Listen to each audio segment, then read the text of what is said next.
I think one of the most exhausting things for families when they have an alcoholic in the family is just having to cater to that person. And really, everybody has to kind of walk on eggshells or they become malleable for that person. Now, for example, I used to go out to dinner with my wife, and there's other examples I'm going to use, and it would be a very arduous process. I mean, you'd sit down, you take your seat. The first thing the waiter would ask, would you like a glass of wine, a beer, something along those lines? And you would have to go, I would just go, no, I just have a diet soda. But my wife, of course, glass of wine. It was just a response that just happened like that. I remember this one particular place, they had a menu. It was called BJ's in Temecula. It was really thick. This is way before COVID. And she would spend half hour, 35, 40 minutes. The waiter would come back 3 or 4 times. And before my wife even ordered, she'd be on her third glass of wine before she even ordered dinner. And it was exhausting because you would just be sitting there hungry. I knew what I wanted within 30 seconds of looking at the menu because I'd been to this restaurant enough, and yet my wife was really there, fundamentally to sit there and drink. And you'd sit there and, you'd be pleasant. You'd have to kind of go along with it because it might have been a special occasion. Maybe it was her birthday, maybe it was Valentine's Day. I mean, usually it was some kind of occasion like that. So you had to keep it light to some extent. But it usually ended badly, and you had to cater around that. I mean, she'd order her food. Finally, the food would come. She'd eat like 3 bites of it, and then she'd be on her fourth or fifth glass of wine. And then the bill would come, and the bill's like $150, and it's 80% because of the alcohol. And it was unbelievably frustrating. And eventually, you get to the point where you just don't do it anymore, and you don't, even for special occasions, you don't go out, and that person becomes more and more isolated. And again, I tell these stories because they're really a day in the life of the progression of what families go through, and obviously what the alcoholic goes through. And it's from the family perspective, because I know a lot of people go through this, and the stories that I tell are very relatable. And it has nothing to do with enabling. It's just the progression that families endure. Especially when you traveled at all. I mean, we used to go back to New York for a number of years. One of my parents were starting to get older, and this is probably 15 years ago.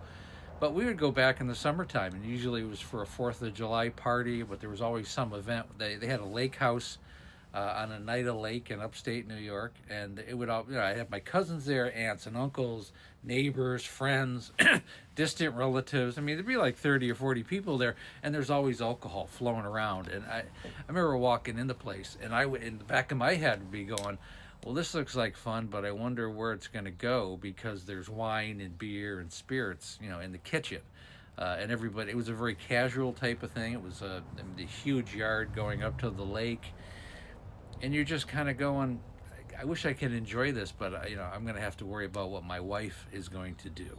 And I was never disappointed in that area.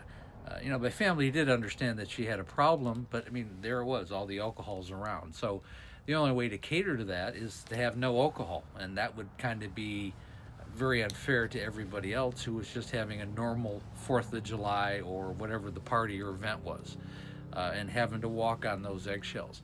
Unfortunately, more often times than not, my wife would have too much wine, and she'd end up falling asleep on the chaise lounge or in a chair, and she'd be snoring.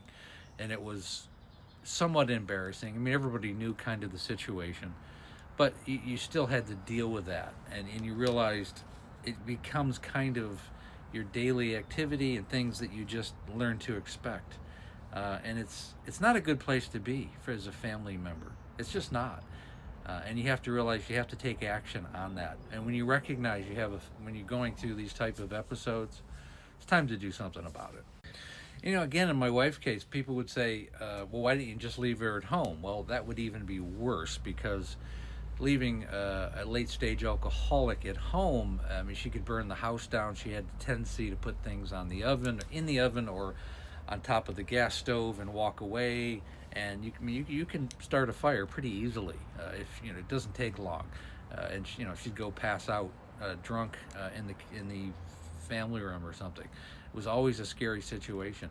or the animals wouldn't get fed, or she'd overdrink to the point where she just didn't have an off button, and she could literally drink herself into oblivion. And we came home to that more than once, my son and I.